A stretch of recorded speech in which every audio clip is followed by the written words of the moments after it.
Ngayong araw naman nga mga kapamasahe, attend tayo ng Nutrition Month dito sa aming barangay. Kaya halika na at ako'y samahan ngayong araw. Let's go! Hello mga kapamasahe, this is Belle. Welcome to my vlog again. Have a great day! Ngayong araw ay attend tayo ng Nutrition Month dito sa ating barangay. Kaya naman ako'y patungo na doon. Medyo late na talaga at ako'y nag-intindi pa. Nag-asikaso po ng aming dadalhin. So tara at punta na tayo doon. Let's go!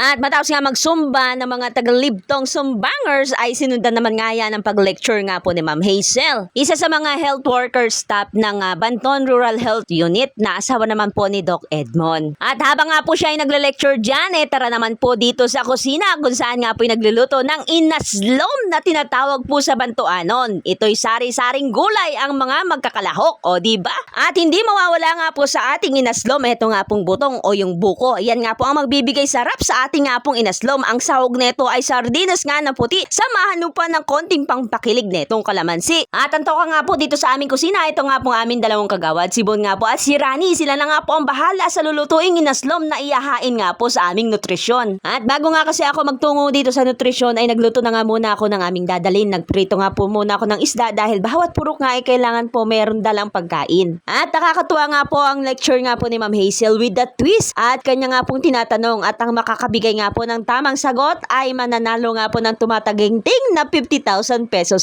O, diba? Ayos. At napasagot na nga rin tayo sa mga katanungan nga ni Ma'am Hazel. Hindi ko nga alam po na-videoan. At naulit pa nga po yan sa mga sumunod nga niya na katanungan kung ano daw ba yung content ang meron nga po ang avocado. Dahil nga alam natin yung sagot ay agad na nga ako pupunta doon sa harapan para sagutin nga yung kanyang katanungan. At dahil dyan ay nanalo nga po tayo ng 50,000 pesos. Sabi nga ni Ma'am, wag na nga raw ako sumagot dahil alam ko nga raw yung mga sagot sa katanungan.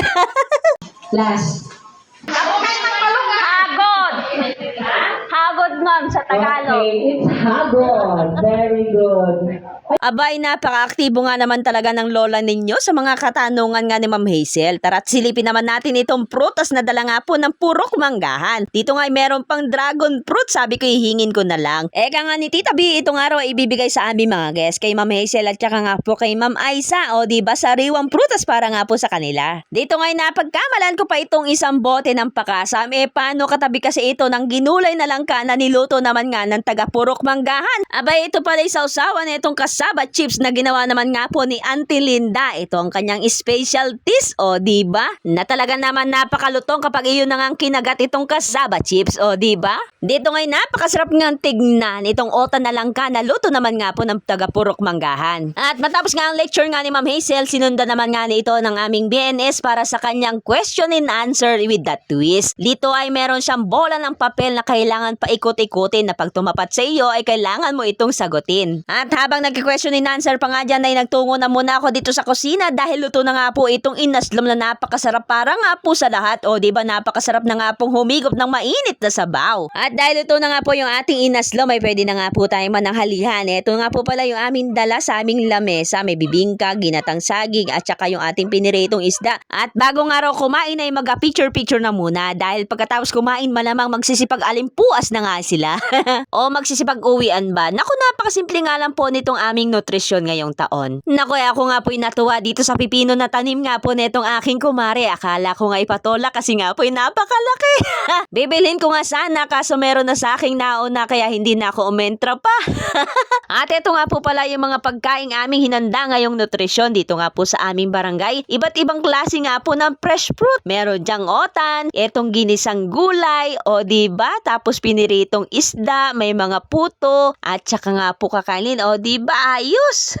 Kaya naman pumila na nga sila at para nga po makakain ng aming nga pong pananghalian. O diba? Sana nga po ay nag-enjoy ang lahat. Ngayong araw sa aming nga pong ginanap na Nutrition Month dito nga po sa aming barangay. At kami nga po ay nagpapasalamat kina Ma'am Hazel at Ma'am Aisa sa aming nga pong mga bisita sa kanila nga pong pagdalo dito nga po sa aming Nutrition Month celebration ngayong araw. At kaya naman pumila na nga ako para sa aking pagkain. O eto na nga yung ating isang pinggang masustansyang pagkain at meron pa diyang cup noodles na inaslom flavor. O, diba? O, diba talaga nga naman napakasustansya nitong ating pagkain. Meron diyang itlog, otan, gulay, kakaning na bigas, at itong dragon fruit, piniritong isda, at avocado, tsaka yung ating inaslom, at meron pang ang langka. Ay, nakot. Kaya ano pang hinihintay mga kapamansa, halina kayo at kakain na tayo na itong ating napakamasustansyang pananghalian. Ayos! Hindi na nga ako kumuha pa ng kanin dahil itong mga sustansyang pagkain nga na nakahain sa aking harapan, panigurado mamaya nito'y busog na yung aking tiyan dahil masustansya nga itong nakahain sa aking harapan, o diba? At matapos nga po makakain pananghalian, yung iba nga po nagsimula na nga po magsipag-uwian. Dito nga'y bising-bising nga rin po si Ma'am Hazel para nga po umuwi na ng bayan. Dito yung napakarami nga po niyang prutas na dadalhin nga po pauwi ng bayan. At ang sabi niya, Salamat sa